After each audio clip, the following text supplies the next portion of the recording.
మీరే అంటున్నారు కదా 1,00,000 కోట్ల దోపిడీ సొమ్ము చిచ్చు అది అని. మరి 1,00,000 కోట్ల దోపిడీ సొమ్ము రికవరీ చేసి తెలంగాణ ప్రభుత్వ ఖజానాలో కలపాల్సిన అవసరం ఉందా లేదా రేవంత్ రెడ్డి గారు? ముఖ్యమంత్రిగా అది మీ బాధ్యత కదా.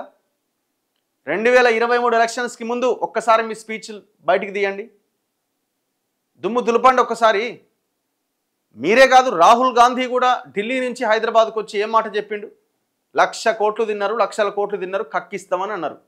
ఇది తెలంగాణ ప్రజలకు ఇచ్చిన మీ హామీ. ఈ హామీ ఎక్కడ పోయింది? ఇప్పుడు ఈ హామీని పక్కన పెట్టి వాళ్ళని మేము ఎందుకు బదనాం చేస్తాం, లేకపోతే వాళ్ళని మేమెందుకు సచ్చిన పామది. సచ్చిన పాము ఏంది అసలు నాకు అర్థం కాదు. అసలు మీరు చెప్పిన ఆ సామెతనా లేకపోతే ఆ లైనా ఇక్కడ ఎందుకు సెట్ అవుతుంది? ఏమైనా ఆయన సంపమంటున్నావా? సంపమంటలేం కదా.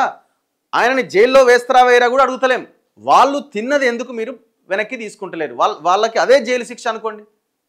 వాళ్ళు ఫామ్ హౌస్లో పెడితేనే జైలు శిక్ష అని మీరు అనుకుంటున్నారు. ఫామ్ హౌస్లో ప్రశాంతంగా 100 ఎకరాల ఫామ్ హౌస్లో మంచిగా కూర మంచిగా మటన్ తినకుండా మందు తాగకుండా ఎంజాయ్ చేస్తున్నాడు ఆయన. అందరిని పిలిపించుకుంటే ఒకే దగ్గర.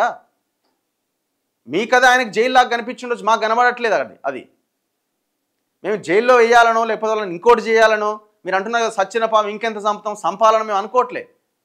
తెలంగాణ ప్రజల దోపిడీ సొమ్ము వాళ్ళ దగ్గర ఉందని మీరు అంటున్నారు కదా. అన్న చెల్లి బావ బామ్మర్ది అందరి మధ్య ఇదే లొల్లి నడుస్తుందని అంటున్నారు కదా. చలో మరి ఆ సొమ్ముని ఎందుకు రికవరీ చేస్తలేరు? పోనీ ఇదేమన్నా అసలు అది తీయకుండా ఉన్నటువంటి పరిస్థితా? అంటే వెనక్కి తీసుకోలేనటువంటి సిచ్యువేషన్లో ఏమైనా ఉన్న భూములు లేకపోతే పైసలా? ఓపెన్గా కనిపిస్తున్నది ఎవడేడే ఉన్నాడు, ఎవడేడ సంపాదించిన ఎక్కడెక్కడ ఉన్నదన్నది. మరి ఆ ప్రయత్నం ఎందుకు జరగట్లే? ఇప్పుడు మిమ్మల్ని బదనాం చేస్తున్నారంటే జనరల్గా అది కామన్గా పొలిటికల్ స్టేట్మెంట్స్ ఇస్తూనే ఉంటారు. నా వెనకాల మీ వెనకాల ఆయన ఉన్నాడు, ఆయన వెనకాల ఈయన ఉన్నాడు అని అంటుంటారు రాజకీయాలు. అది కామనే. అది మీరున్నారో లేదో తర్వాత సంగతి. కానీ మాకు కావాల్సింది ఏంటంటే ఈ 1,00,000 కోట్ల తెలంగాణ సొమ్ము వాళ్ళ దగ్గర ఉన్నప్పుడు అధికారంలో ఉన్న మీరు బాధ్యతగా ఇచ్చిన హామీని నెరవేర్చాల్సిన అవసరం ఉందా లేదా? ఇంకెంతకాలం? 2 ఏళ్ళు అయిపోయింది, ఇంకేం చెప్తారు మీరు? రేపు రాబోయే ఎలక్షన్స్లో మీరు ఏ నినాదంతో ప్రజల్లోకి వెళ్తారు? వాళ్ళు అవినీతి చేసిరు అంటారా?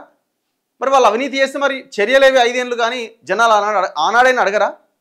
మరి ఆనాడు ఏం సమాధానం చెప్పుకుంటారు తెలంగాణ ప్రజలకి?